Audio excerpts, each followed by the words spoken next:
ഭാര്യയുടെ സ്വകാര്യ ദൃശ്യങ്ങൾ ചിത്രീകരിച്ച് ഭർത്താവ് വിറ്റെന്ന പരാതിയിൽ കൂടുതൽ പരാതിയുമായി യുവതി. 4 വയസ്സുകാരി മകളുടെ ദൃശ്യങ്ങളും ഭർത്താവ് പകർത്തിയെന്ന് പരാതിയിൽ പറയുന്നുണ്ട്. ഒന്നിലധികം ആളുകളുമായി കിടക്ക പങ്കിടാൻ ഭർത്താവ് നിർബന്ധിച്ചു എന്നും യുവതിയുടെ മൊഴിയിലുണ്ട്. കൊല്ലത്തെ വിവാദ പങ്കാളി കൈമാറ്റ ദമ്പതികളുമായും ഭർത്താവിന് ബന്ധമുള്ളതായി യുവതി ആരോപിക്കുന്നു. എസ് വിനീഷ് ചേരുന്നുണ്ട് വിവരങ്ങളുമായി. വിനീഷ്, ഈ ഒരു കേസിന്റെ ഒരു പ്രത്യേകത നമുക്കറിയാം. ഇത് പ്രണയിച്ച് വിവാഹം കഴിച്ചവരാണ്. ഏകദേശം 10 വർഷത്തോളം പ്രണയിച്ച് പിന്നീട് വിവാഹം കഴിക്കുന്നു.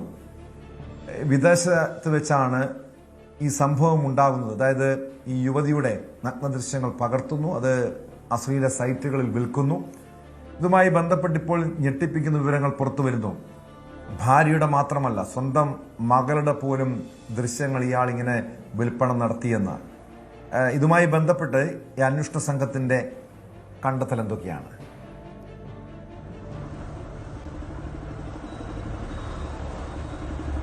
തീർച്ചയായും ഇതിന്റെ പ്രാരംഭ അന്വേഷണത്തിലാണ് ഇപ്പോൾ പോലീസ് ഉള്ളത്. ശരിക്കും കഴിഞ്ഞ ദിവസം വൈകുന്നേരത്തോടു കൂടിയാണ് ഇത് കേസ് രജിസ്റ്റർ ചെയ്തത്.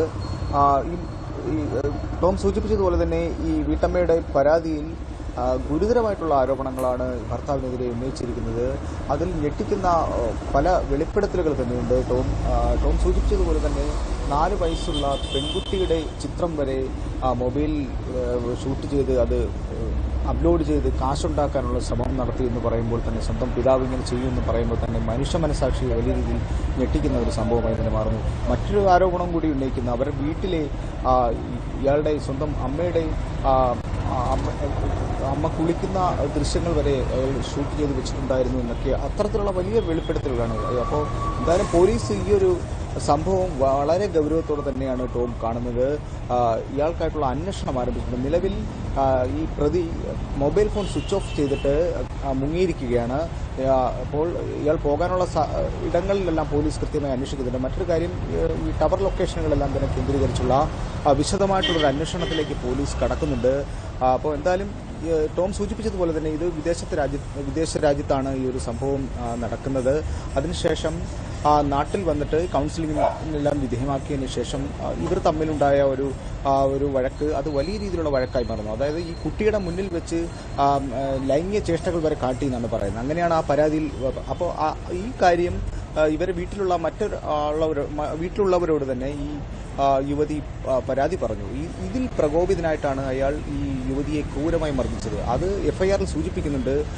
ഇസ്തിരിപ്പെട്ടി എടുത്ത് തലയ്ക്കടിച്ച് മുറിവേൽപ്പിച്ചു, താക്കോൽ കൂട്ടം വെച്ച് ശരീരത്തിൽ മർദ്ദിച്ചു, മുറിവേൽപ്പിച്ചു എന്നതടക്കമാണ് എഫ്ഐആറിൽ പറയുന്നത്. ഇതെല്ലാം വളരെ ഗൗരവമായിട്ടാണ് പോലീസ് എഫ്ഐആർ കേസ് ഓരോ വകുപ്പുകൾ എടുത്തിരിക്കുന്നത്. നിലവിൽ ഇങ്ങനെ വീട്ടിൽ വെച്ച് മർദ്ദിച്ച ഇതുമായി ബന്ധപ്പെട്ട് വകുപ്പ് ചേർത്തിട്ടുണ്ട്. അതുപോലെ തന്നെ ഈ അശ്ലീല ദൃശ്യങ്ങൾ പകർത്തി ഇന്റർനെറ്റിൽ അപ്ലോഡ് ചെയ്തതിന്റെ IT ആക്ട് പ്രകാരമുണ്ട്. അതുപോലെ തന്നെ കുട്ടിയുടെ മുന്നിൽ ഉള്ള ലൈംഗിക ചേഷ്ടകൾ കാണിച്ചതുമായി ബന്ധപ്പെട്ടുള്ള കേസുകളുണ്ട്. നിലവിൽ മറ്റൊരു കാര്യം കൂടി സൂചിപ്പിക്കാനുള്ളത്, പോലീസ് ഈ ഒരു പരാതി സ്വീകരിച്ചതിന് ശേഷം ഈ കുട്ടിയുടെ മൊഴി വനിതാ പോലീസ് കുട്ടിയുടെ മൊഴി രേഖപ്പെടുത്താനായി ചെന്നിരുന്നു. അപ്പോൾ കുട്ടി പറഞ്ഞത് തന്നോട് ഇങ്ങനെയൊന്നും കാണിച്ചിട്ടില്ല എന്നാണ് കുട്ടി പറഞ്ഞത്. തനിക്കിതൊന്നും അറിയില്ല എന്നാണ്. 4 വയസ്സ് മാത്രമേ കുട്ടിക്ക് പ്രായമുള്ളൂ, ഇങ്ങനെയാണ് പറഞ്ഞത്.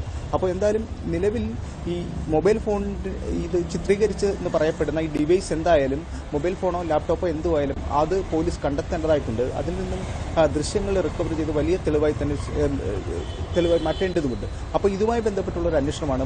മറ്റൊരു കാര്യം സൂചിപ്പിക്കാനുള്ളത്, ഇത് വിദേശത്തുള്ള ഒരു വെബ്സൈറ്റിൽ അപ്ലോഡ് ചെയ്തു എന്ന് പറയുന്നത്. അപ്പോൾ അതിന് കേരള പോലീസ് അതുമായി ബന്ധപ്പെട്ട് ചില പരിമിതികളുണ്ട്. അതിന്റെ വിദഗ്ധരുമായിട്ട് ആലോചിച്ചിട്ടാവാം ഒരുപക്ഷെ അത് ആ ഒരു രീതിയിലേക്ക് പോകുന്നത്. പക്ഷേ ഇതിന്റെ എല്ലാം പ്രാരംഭം എന്നോണം ഈ പ്രതിയെ പിടികൂടുക എന്നുള്ളതാണ്. മറ്റൊരു കാര്യം കൂടിയുണ്ട്, ഇയാളെ ഇത്തരം പ്രവൃത്തിയിലേക്ക് ഇയാൾ ചെയ്യാനുണ്ടായ ഒരു സാഹചര്യം എന്താണ്, ഇവരെ ഇങ്ങനെ വിറ്റ് കാശുണ്ടാക്കാനുള്ള ഒരു മോട്ടീവ് എന്താണ് എന്നുള്ളതടക്കമാണ് പോലീസ് ആദ്യം തന്നെ അന്വേഷിക്കുന്നത്. അപ്പോൾ മനുഷ്യ മനസ്സാക്ഷി നേരത്തെ സൂചിപ്പിച്ചതുപോലെ തന്നെ എല്ലാവരെയും വലിയ രീതിയിൽ ഞെട്ടിക്കുന്ന തരത്തിലുള്ള ഒരുപാട് കാര്യങ്ങൾ ഈ കേസിന്റെ ഉള്ളറയിൽ തന്നെ ഉണ്ട് ടോം. അത് ഈ പ്രതിയെ പിടികൂടിയെങ്കിൽ മാത്രമേ നമുക്കത് കൂടുതൽ വ്യക്തത വരികയുള്ളൂ. പോലീസ് അതിനായിട്ടുള്ള കൊല്ലത്ത് വിവാദ പങ്കാളി കൈമാറ്റ ദമ്പതികളുമായി ഇയാൾക്ക് ബന്ധമുണ്ട് എന്ന കാര്യം യുവതി ആരോപിക്കുന്നുണ്ട്. അത് എത്രത്തോളം വിശ്വസനീയമാണ്? മാത്രമല്ല, അങ്ങനെയെങ്കിൽ ഇതിന് പിന്നിൽ വലിയൊരു റാക്കറ്റ് തന്നെ പ്രവർത്തിക്കുന്നുണ്ടല്ലോ.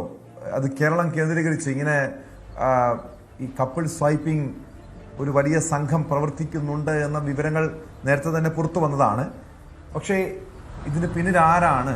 ഈ കൊല്ലത്തെ വിവാദ ദമ്പതികളാണോ? അവരിലേക്ക് അന്വേഷണം നീങ്ങുന്നുണ്ടോ?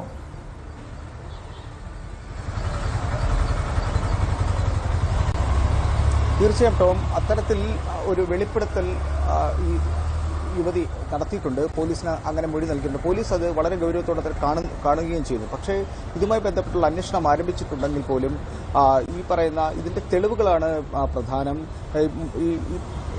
അതായത് ഈ പരാതിക്കാരി തന്നെ പോലീസിനോട് മൊഴി നൽകിയത് പലതവണ എന്നെ ഇത്തരം പ്രവൃത്തിയിലേക്ക് ഭർത്താവ് പ്രേരിപ്പിച്ചു എന്നതാണ് പറയുന്നത്. അതുപോലെ തന്നെ മറ്റുള്ളവരുമായി കിടക്ക പങ്കിടാൻ പ്രേരിപ്പിച്ചു.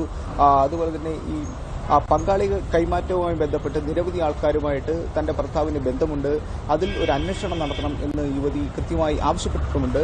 ഇതിന്റെ എല്ലാ അടിസ്ഥാനത്തിലുള്ള ഒരു അന്വേഷണമാകും ഇനിയിപ്പോൾ നടക്കുക. ആദ്യം ഞാൻ നേരത്തെ സൂചിപ്പിച്ചതുപോലെ തന്നെ പ്രതിയെ പിടികൂടുക എന്നുള്ളതാണ്. പക്ഷേ ഈ സംഭവം നടന്ന് ഇത്രയും സമയമായിട്ട് പ്രതിയെ പിടികൂടാനും സാധിച്ചിട്ടില്ല എന്നുള്ളത് ഒരു ആക്ഷേപകരമാണ്. പക്ഷേ പോലീസിൽ നിന്ന് നമുക്കറിയാൻ കഴിയുന്നത് പ്രതിക്കായി വലവിരിച്ചിട്ടുണ്ട്. എത്രയും പെട്ടെന്ന് തന്നെ പ്രതി പിടികൂടും അതിനുള്ള ഊർജിത ശ്രമങ്ങൾ നടന്നു വരുന്നുണ്ട് എന്നതാണ് പോലീസിൽ നിന്ന് അറിയാൻ കഴിയുന്നത്. എത്രയും പെട്ടെന്ന് തന്നെ നിയമത്തിന് മുന്നിൽ കൊണ്ടുവരിക എന്നുള്ളതാണ് സമൂഹത്തിന് വലിയൊരു ആവശ്യമായി തന്നെ മാറുന്നത്. ഇപ്പോൾ